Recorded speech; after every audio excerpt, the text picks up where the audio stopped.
Y'all want to hear an Arkansas story? This story is going to take us into Little Rock and the Mount Holly Cemetery. The Mount Holly Cemetery is one of the most historically important cemeteries in the state of Arkansas. It's even referred to as the Westminster Abbey of Arkansas because of how many notable people are buried here. 6 U.S. senators, 11 governors, 4 Confederate generals, 14 state Supreme Court justices, and 21 mayors of Little Rock, along with several other important figures. Mount Holly was established in 1843.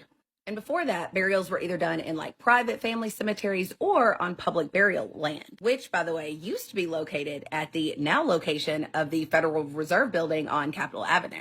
And there are grave markers in the cemetery predating the establishment of this cemetery that were moved from the old burial grounds to this one. Another notable burial here is that of David O'Dodd, boy martyr of the Confederacy. He was 17 years old and caught with a map of the Union fortifications around Little Rock hidden in his shoe and was hung as a spy right outside the city. They say the execution was botched, and it took him 5 full minutes of kicking and strangling before he finally passed away. Another important grave here is that of Quady Ross. She was the wife of Cherokee Chief John Ross. She died on the Trail of Tears coming through Little Rock because she gave her blanket to a sick child and caught pneumonia. And her grave is often covered with small trinkets and gifts left by visitors. And that's so sweet. While this place is a historically cool cemetery, it's also said to be very haunted. In 1884, the bodies of 640 Confederate soldiers were dug up and moved to another cemetery across town. These disturbed graves are said to account for much of the activity here. People report unexplainable sounds of flutes, of soldiers marching, of horses' hooves. And a lot of this happens during the day. But some of the most interesting phenomenon is it's said that statues will appear to be moving across the cemetery. And even creepier, neighbors around the cemetery